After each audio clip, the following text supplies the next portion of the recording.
আসসালামু আলাইকুম ওয়া রাহমাতুল্লাহি ওয়া বারাকাতুহু। সম্মানিত প্রিয় বন্ধুগণ, আজকে খুবই একটি গুরুত্বপূর্ণ বিষয় নিয়ে উপস্থিত হইলাম। সেই বিষয়টি হলো সূরা ফাতিহা পাঠ করে আপনি যে কাউকে বশ করতে পারবেন, আয়ত্তে আনতে পারবেন, আপনার আনুগত্যে আনতে পারবেন। এই সূরা ফাতিহা পাঠ করে খুব সহজ পদ্ধতিতে আজকে আমরা এই বিষয় নিয়ে আলোচনা করব। দেখুন, বাংলাদেশের প্রায় প্রতিটি সংসারের ভিতরে স্ত্রী স্বামীকে মহব্বত করে না, স্বামী স্ত্রীকে মহব্বত করে না, যে একেবারে সংসারের ভিতরে বিচ্ছেদ ঝগড়া লেগেই থাকে। অনেক শাশুড়ি বৌমাকে পছন্দ করে না, মহব্বত করে না, শ্বশুর বৌমাকে মহব্বত করে না। এই সূরা ফাতিহা যদি আপনি এই নিয়মে পড়তে পারেন, এই নিয়মে আপনি পাঠ করতে পারেন, তাহলে আপনার যে কেউ, আপনার ছেলে হতে পারে, আপনার বন্ধু হতে পারে, আপনার স্বামী হতে পারে, আপনার স্ত্রী হতে পারে, অথবা আপনার শ্বশুর অথবা শাশুড়ি, যে কাউকে আপনার শত্রুই বন্ধুই পরিণত হয়ে যাবে আজকে যদি আপনি এই নিয়মটি এই পদ্ধতিতে করতে পারেন সূরা ফাতিহার।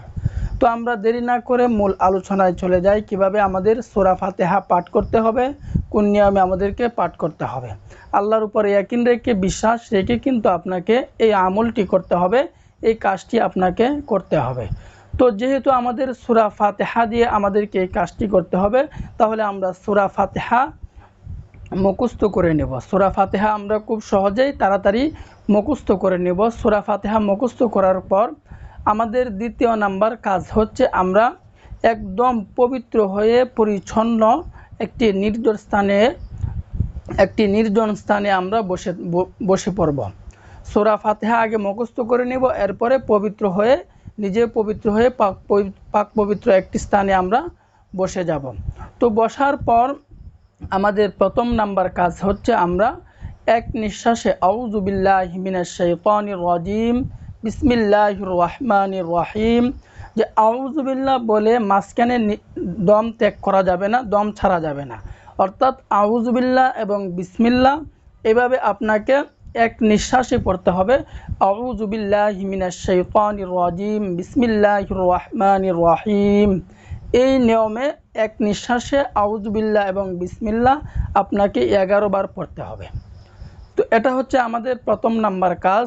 এরপরে আমাদেরকে দ্বিতীয় নাম্বার কাজ হচ্ছে, আমরা দুরূদ শরীফ পাঠ করতে হবে।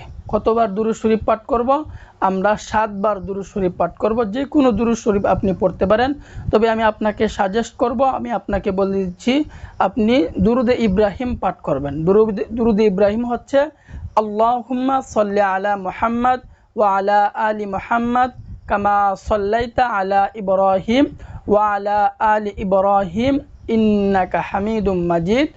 আল্লাহুম্মা বারিক আলা মুহাম্মদ ওয়া আলা আলি মুহাম্মদ কামা বারাকতা আলা ইব্রাহিম ওয়া আলা আলি ইব্রাহিম ইন্নাকা হামিদুম মাজিদ।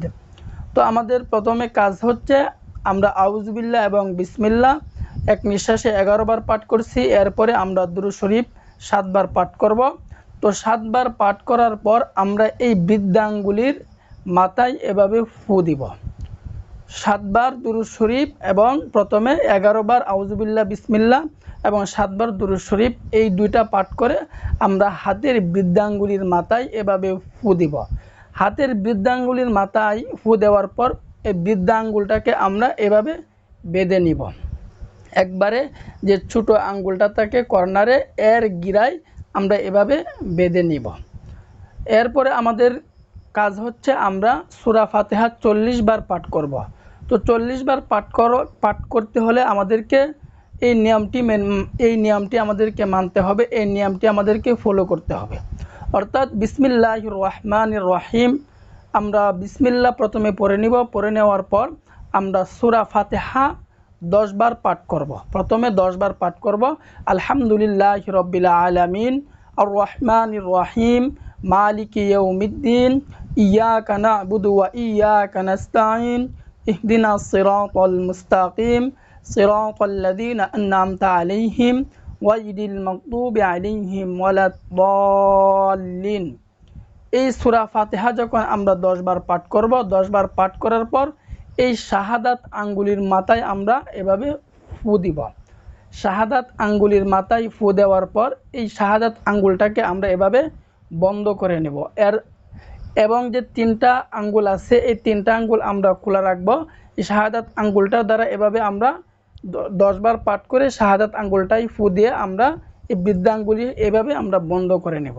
এরপরে আবার 10 বার পাঠ করে এই মাঝখানের আঙ্গুলটাই ফু দিয়ে এই মাঝখানের আঙ্গুলটাকেও আমরা বন্ধ করে নেব। এরপরে আবার 10 বার পাঠ করে এই আঙ্গুলের মাথায় ফু দিয়ে এই আঙ্গুলটাকে বন্ধ করে নিব। এরপরে আবার 10 বার পাঠ করে আমরা এই কেনি আঙ্গুলের মাথায় ফু দিয়ে এই কেনি আঙ্গুলটাকে আমরা এভাবে বন্ধ করে নিব। তো বন্ধ করে নেওয়ার পর আমাদের এরপরে কাজ হচ্ছে, আমরা যাকে বশ করতে চাচ্ছি, আমরা যাকে আয়ত্তে আনতে চাচ্ছি, হতে পারে আপনার সন্তান, হতে পারে আপনার বন্ধু, হতে পারে আপনার স্বামী, হতে পারে আপনার স্ত্রী, হতে পারে আপনার বস, অর্থাৎ যে কাউকে আপনি বশ করতে চাচ্ছেন, আয়ত্তে আনতে চাচ্ছেন, তার নামটা আপনি মনে মনে স্মরণ করে আপনি এই মুষ্টির মধ্যে একটি এভাবে ফু দিয়ে দিবেন। তো মুষ্টির মধ্যে ফু দেওয়ার পর এরপরে আমাদের কাজ হচ্ছে, আপনি যাকে আয়ত্তে আনতে চাচ্ছেন, যাকে বশ করতে চাচ্ছেন, সে যেদিকেই থাকুক, অথবা আপনার কাছে থাকুক অথবা সে অন্য দূরে কোথাও থাকুক, আপনি তার দিকে এই মুষ্টিটাকে আপনি এভাবে ফেলে দিবেন, এভাবে ছুঁড়ে মারবেন। অর্থাৎ হাত থেকে আপনি এমনভাবে ছুঁড়ে ফেলবেন যেমন মনে হয় হাত থেকে আপনি কিছু ফেলে দিয়েছেন মাটির মধ্যে। অর্থাৎ সে যেদিকে তাকে ওইভাবে আপনি হাতটাকে এভাবে ছুঁড়ে মারবেন। তো এই নিয়মে, এই পদ্ধতিতে যদি আপনি এই সূরা ফাতিহার আমলটি করতে পারেন, দেখবেন আল্লাহ পাক রব্বুল আলামিন আপনার মনের আশা, সকল মনের আশা আল্লাহ পাক রব্বুল আলামিন পুরা করে দিবেন। তো আমাদেরকে আরেকটি কথা এই জায়গায় মনে রাখতে হবে যে আমাদেরকে এই কাজটি হালাল পদ্ধতিতে করতে হবে, হালাল পন্থায় করতে হবে। কেউ যদি এটাকে হারাম পন্থায় করে, অবৈধ কাজে করে, তাহলে কিন্তু ক্ষতি আপনারই হয়ে যাবে। এজন্য আপনাকে সতর্ক থাকতে হবে। হালাল পদ্ধতিতে হারাম ভাবে করা যাবে না, হালাল পদ্ধতি থেকে আপনাকে করতে হবে। তো এই আমলটি আমরা কতদিন পর্যন্ত করব? এই আমলটি আমরা 40 দিন, একাধারে 40 দিন পর্যন্ত যদি এভাবে আমি সূরা ফাতিহার আমলটি করি, তাহলে দেখবেন আল্লাহ পাক রব্বুল আলামিন আপনার মনের আশা আল্লাহ পাক রব্বুল আলামিন পুরা করে দিবেন। তো আল্লাহ পাক রব্বুল আলামিন আমাদের সকলকেই বুঝার এবং আমল করার তৌফিক দান করুন। আমিন।